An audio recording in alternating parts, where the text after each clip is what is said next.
L'année 2018 commence pour la communauté caribéenne avec la perspective de saisir une opportunité pour sortir d'une crise. En entamant le processus de reconstruction après les ouragans dévastateurs de septembre dernier, sans oublier l'ouragan Mathieu qui a frappé la région les 3 et 4 octobre 2016. Nous visons à créer la première région résiliente au changement climatique dans le monde. La nécessité absolue de créer une région intelligente face au climat est évidente.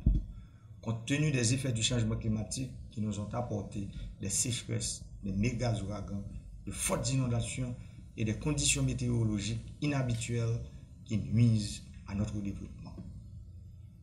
Les acquis sociaux et économiques que nous avons réalisés individuellement et collectivement doivent être protégés contre les assauts de la nature.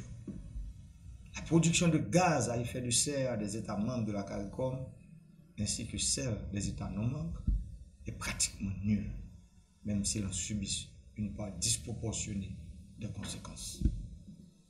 La bonne volonté et les promesses de la communauté internationale lors de 2 grandes conférences mondiales à New York et à Paris nous permettent d'espérer que le soutien nécessaire pour atteindre notre objectif sera atteint.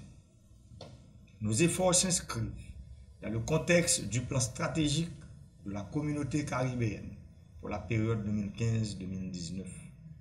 Notre guide vers la résilience économique, sociale, environnementale et technologique nécessaire pour générer une croissance et un développement durable au bénéfice de notre communauté. Cette année, nous intensifierons nos efforts pour rendre le marché unique et l'économie de la CARICOM plus efficaces et servir de base à notre croissance économique. Bon nombre des principales mesures législatives et administratives relatives au fonctionnement du marché unique sont en vigueur. Par conséquent, il appartient maintenant à toutes les parties prenantes des secteurs publics et privés de s'assurer que nous tirons le maximum d'avantages de ces dispositions. Cela nous permettrait d'accroître notre commerce intra-régional, de partager nos meilleures ressources humaines et d'encourager nos entrepreneurs à élargir leurs intérêts et à nous fournir une plateforme devant nous permettre de passer de l'accès au marché à la présence sur le marché dans les pays avec lesquels nous avons des accords commerciaux.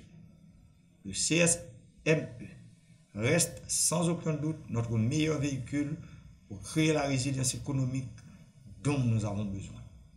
Le processus de réforme en cours dans notre communauté nous permettra de mener nos affaires de manière plus efficace et efficiente et profitera également aux opérations du CSME, nos États membres, les institutions régionales et le secrétariat ont rationalisé leurs interactions afin de produire les meilleurs résultats possibles à partir des décisions prises par les chefs de gouvernement et les conseils ministériels. Nous entrons dans les 2 dernières années du plan stratégique et les résultats des efforts des 3 partenaires pour le mettre en œuvre commencent à porter leurs fruits. La solidité et l'efficacité de ce partenariat seront testées comme jamais auparavant, étant donné l'ampleur de la tâche de reconstruction qui nous attend. Nous devons reconstruire avec la résilience maintenant pour prévenir les dommages dans le futur. En d'autres termes, pour reconstruire mieux. Je suis convaincu que la créativité et la détermination de nos peuples nous permettront d'atteindre cet objectif. Je tiens à remercier mon prédécesseur, le Premier ministre de la Grenade, le docteur l'honorable Keith Mitchell, pour sa performance exceptionnelle à la tête de la communauté durant l'une des périodes les plus difficiles de notre histoire. J'ai hâte de bâtir sur ces réalisations. Avec l'appui de tous, nous maintiendrons notre communauté sur la voie du développement durable et d'une société sûre, viable et prospère. Haïti attend avec impatience d'accueillir la communauté sur ses rives en février, quand nous nous réunissons pour la 29e réunion intersessionnelle de la conférence des chefs de gouvernement.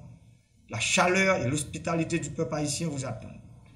Je voudrais saisir cette occasion pour souhaiter à tous nos citoyens de la CARICOM une nouvelle année très heureuse et productive, en même temps que nous travaillons ensemble pour continuer à construire une communauté résiliente qui promeut les intérêts de tous ses citoyens. Je vous remercie.